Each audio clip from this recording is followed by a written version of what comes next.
Allah Tabaraka Ta'ala, in the name of the one who is great, merciful, and most compassionate in this universe created by Allah, many such kings came who tried to change Allah Tabaraka Ta'ala's system and, leaving Allah's existence, made themselves God and falsely claimed divinity. Among the kings who falsely claimed divinity, there was one king to whom Allah Tabaraka Ta'ala had granted complete dominion over the earth.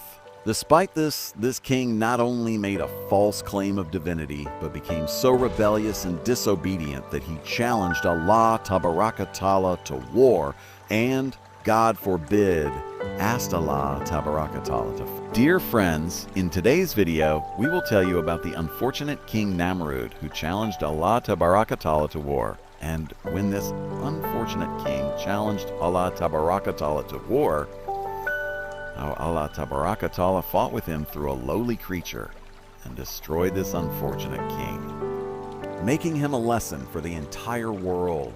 Dear friends, we request you to definitely watch this video till the end to hear this instructive and faith-inspiring incident from the Holy Quran. Dear friends, in the history of this world, 4 such kings passed through whom Allah Tabaraka Ta'ala had granted complete dominion.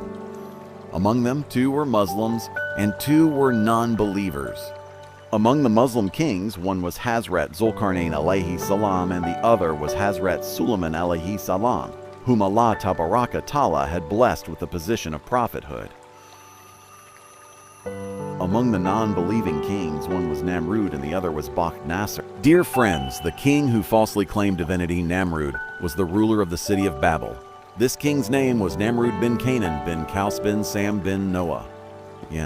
Dear friends, it is narrated that Allah Tabaraka Ta'ala had granted Namrud complete dominion over the earth, and this king ruled for 400 years.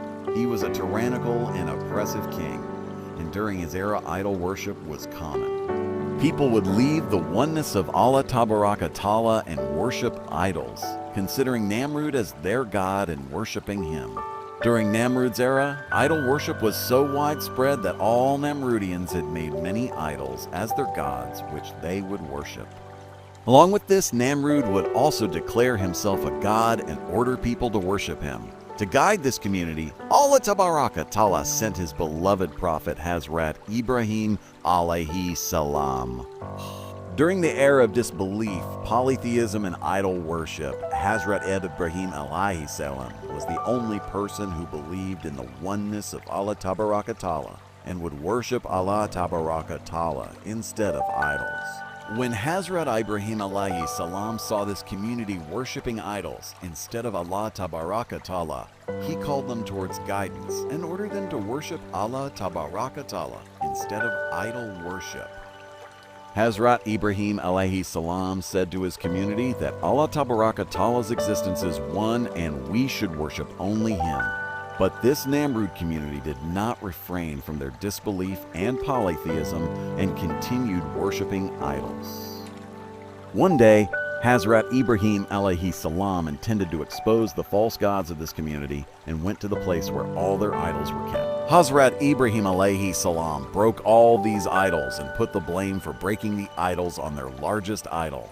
When all Namrudians returned to their idol house, they saw their idols broken.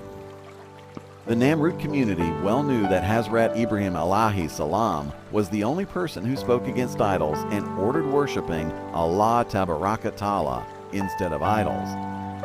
When the Namrudians saw their god broken, they understood that this was the work of Hazrat Ibrahim alayhi salam. Consequently, all Namrudians came to Namrud's court and narrated the entire incident and asked Namrud to punish Hazrat Ibrahim alayhi salam. When Namrud heard this, he became furious and ordered a fire to be lit at a place. Namrud issued an order that a fire be lit in a vast field and Hazrat Ibrahim alayhi salam be thrown into it. Accordingly, Namrud's order was followed. Wood was collected from far and wide and gathered in a vast field, and fire was lit in it. The fire lit to punish Hazrat Ibrahim alayhi salam was so large that its flames were touching the skies. Dear friends, when the fire was lit in a vast field according to Namrud's order, Hazrat Ibrahim alayhi salam was thrown into it. As soon as Hazrat Ibrahim alayhi salam came into the fire, Allah Tabaraka Ta'ala immediately ordered the fire, "O fire, become cool and peaceful for Hazrat Ibrahim alayhi salam." So the fire, according to Allah Tabaraka Ta'ala's order, became cool and peaceful for Hazrat Ibrahim alayhi salam. Hazrat Ibrahim alayhi salam says that during the days I was in the fire, I was in Allah Tabaraka Ta'ala's special grace and mercy, and the peace given to me by Allah Tabaraka Ta'ala inside the fire was like never before.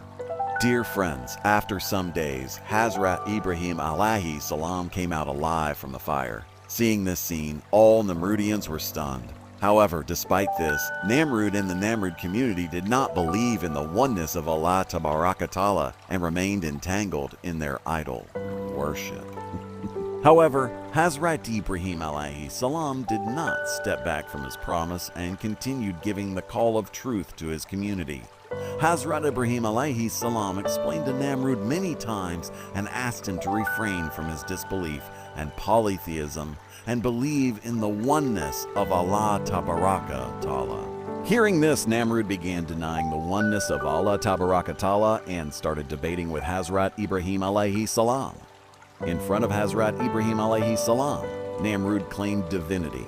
Namrud asked Hazrat Ibrahim alayhi salam, while debating, "Who is your Lord?" Hazrat Ibrahim alayhi salam said, "My Lord is the one who gives life and death." Hearing this, Namrud started smiling and said that he could also do this. Accordingly, Namrud called 2 prisoners who were already sentenced to death. He killed one and freed the other, and with arrogance told Hazrat Ibrahim alayhi salam, "See, I have given life to one and death to another." In this way, Namrud began calling himself God in front of Hazrat Ibrahim alayhi salam and started presenting his false arguments of divinity. Then Namrud again asked Hazrat Ibrahim alayhi salam, "I am the real God. Tell me, who is your God?" Hazrat Ibrahim alayhi salam then gave Namrud an answer according to his intellect. "My Lord is the one who makes the sun rise from the east and set in the west. If you are a true God, then show the sun rising from the west." When Namrud heard this from Hazrat Ibrahim alayhi salam, his color drained and he became speechless, and thus Namrud became disgraced in front of his entire community. Dear friends, even after this, Hazrat Ibrahim alayhi salam called Namrud towards the oneness of Allah Tabaraka Ta'ala many times, but Namrud did not refrain from his rebelliousness and remained entangled in disbelief and polytheism. Consequently, Hazrat Ibrahim alayhi salam's repeated calls of truth began to annoy Namrud, and becoming extremely irritated, Namrud told Hazrat Ibrahim alayhi salam, "If your God is true, then let him send his army and fight with me." As soon as Namrud spoke this nonsense in front of Hazrat Ibrahim alayhi salam, Hazrat Jibreel alayhi salam immediately appeared in Hazrat Ibrahim alayhi salam's court and said that Allah Tabaraka Ta'ala's army is ready for war. Hearing this from Hazrat Jibreel alayhi salam, Hazrat Ibrahim alayhi salam told Namrud that Allah Tabaraka Ta'ala's army is ready for war. Hearing this, Namrud asked Hazrat Ibrahim alayhi salam for 3 days respite to prepare for war. Namrud was given 3 days. Dear friends, since Namrud's rule was over the entire world during these 3 days, Namrud gathered big warriors from the entire world and prepared many weapons for war. When Namrud completed all his preparations within 3 days, he challenged Hazrat Ibrahim alayhi salam with arrogance, saying that his army is ready for war and asked him to tell his Lord to send his army and fight with them. Hearing Namrud's words, when Hazrat Ibrahim alayhi salam prayed in Allah Tabaraka Ta'ala's court, Allah Tabaraka Ta'ala sent an army of mosquitoes. The number of these mosquitoes was so large that they spread across the entire sky. Allah Tabaraka Ta'ala unleashed these mosquitoes on Namrud's army. These mosquitoes, by Allah Tabaraka Ta'ala's order, immediately began eating the flesh of Namrud's army and drinking their blood. At that time, only the bones of Namrud's entire army remained. Seeing this horrific scene, Namrud ran towards his palace and hid in his wife's room. During this time, by Allah Tabaraka Ta'ala's order, a lame mosquito entered Namrud's house. When Namrud saw this mosquito, he told his wife that this is the creature that destroyed their army. During this conversation, that lame mosquito, by Allah Tabaraka Ta'ala's order, entered Namrud's nose and began licking Namrud's brain. When the mosquito licked Namrud's brain, he would be in such pain that Namrud would start hitting his head against the walls. In this way, by Allah Tabaraka Ta'ala's order, that lame mosquito remained in Namrud's brain for several days. At that time, Namrud issued an order in his palace that whoever enters should first beat him on the head with shoes. By being beaten with shoes, Namrud would feel some relief for a while, but after some time, the pain would start again. In this way, Allah Tabaraka Ta'ala punished Namrud through a lowly and lame mosquito. Whoa. Namrud continued beating his head with bars until Allah Tabaraka Ta'ala gave him a painful death, and he was killed by continuously hitting his head against the walls. Namrud, who was a king ruling over the entire world and who was challenging Allah Tabaraka Ta'ala with arrogance to war, was destroyed by Allah Tabaraka Ta'ala through a lowly and lame mosquito and made an example for the entire world. Certainly, Allah Tabaraka Ta'ala is powerful over everything. If you found this video informative, hit the subscribe button, friend. Now I take my leave. We'll meet in another video discussing another topic.